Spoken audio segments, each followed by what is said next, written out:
At this point, we're going to go with the superintendent's report, which will be the business official, Jennifer Bashimi, and the budget hearing. So it's all yours, Jen. Okay, hello, everyone. Good evening. So tonight we're going to have our budget hearing, and this is actually our 8th and final budget presentation before the budget vote on May 16th. And we're going to talk a little bit about if the budget failed and our contingency budget. But our proposed budget is $63,027. Our budget to budget increase is 4.5%.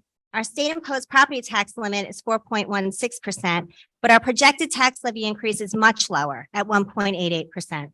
So the proposed budget is under the tax levy cap for the 12th straight year, and it maintains all the programs that we currently have: extracurricular activities, athletics, and the continued investment in facilities maintenance projects, instructional technology, and equipment replacement. So because our budget must be balanced, these are all of our revenues that we plan to collect for next year.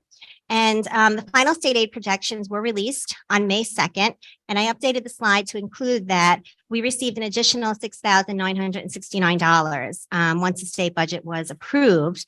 And so what I did was I increased the state aid top of the slide, and I decreased our appropriated fund balance by the same amount. So over the 12-year period of under the tax levy limit law, these are our tax levy limits, our tax levy increases, and budget increases. And they vary greatly. So the 2% is not necessarily always 2%.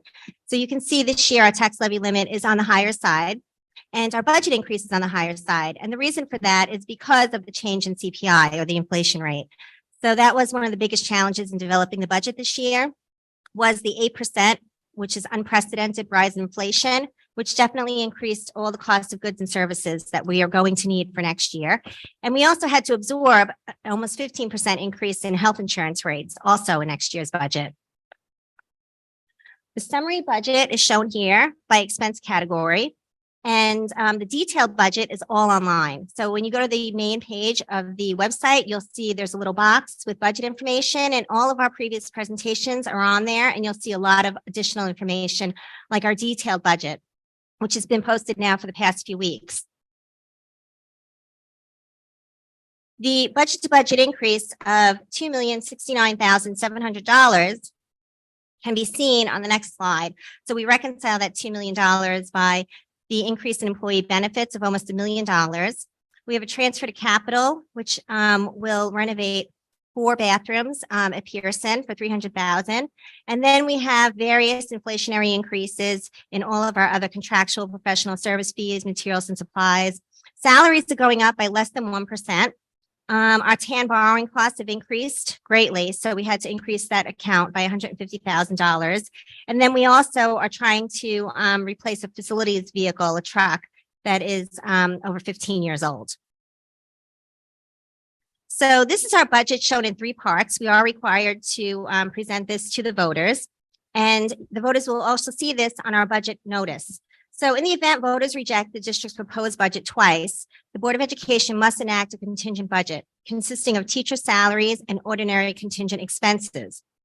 Ordinary contingent expenses are those necessary to provide the minimum services legally required to operate and maintain school buildings and the education program, preserve the property of the district, and ensure the health and safety of students and staff.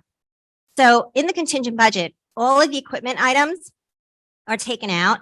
Any of the improvements that we have to the facilities, such as the bathroom renovations, have to be removed, and there's many other reductions that need to be made. So if the budget is voted down, our contingent budget is $47,227,199, which is actually a 2.68% increase. So on May 16th, if the budget is defeated, the board can decide to do one of the following. They could resubmit the defeated budget or a revised budget during the statewide budget revote date on June 20th, or they could just adopt a contingent budget right then and there. That would mean reductions of at least $835,828 in expenses for the capital improvements, equipment, and other costs. There would be reductions in student programs and services. And in addition, facility usage by the public would be limited in accordance with the law. If the resubmitted or revised budget is defeated on June 20th, 2023, the board must adopt a contingent budget.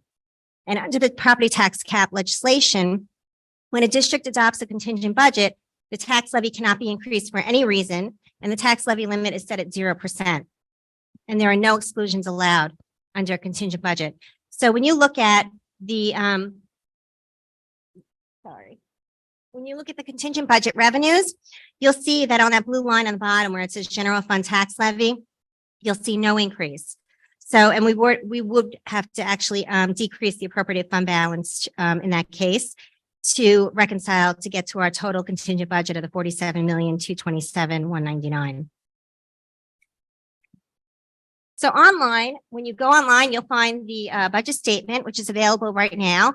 And you'll also see a detail of that proposed budget in 3 parts. There'll be a detailed document online in the budget statement. The property tax report card is online.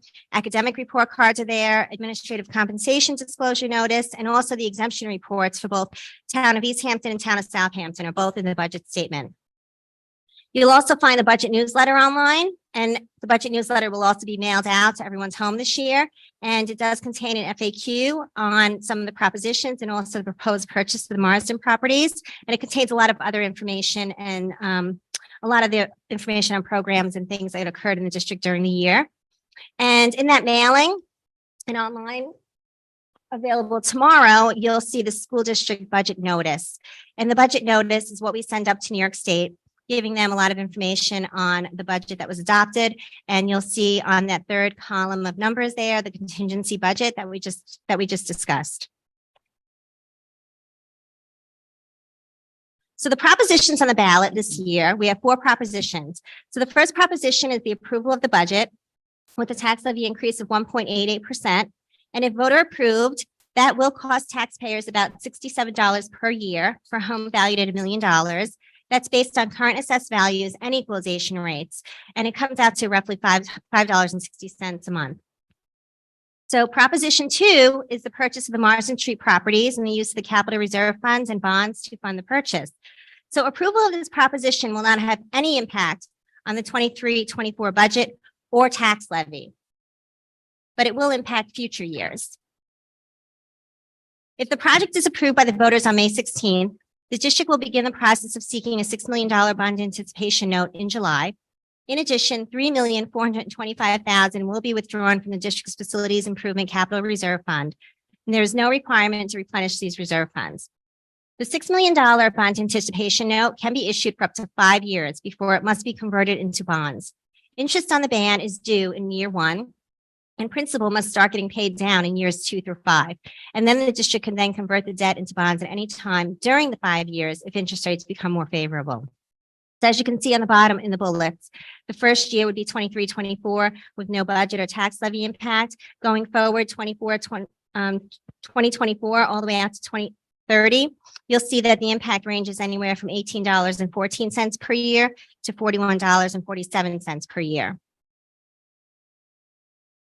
This will be the total 20-year cost to the taxpayers with a home valued at $1 million. The first 5 years, we would be paying down interest on the bond and $410,000 worth of principal.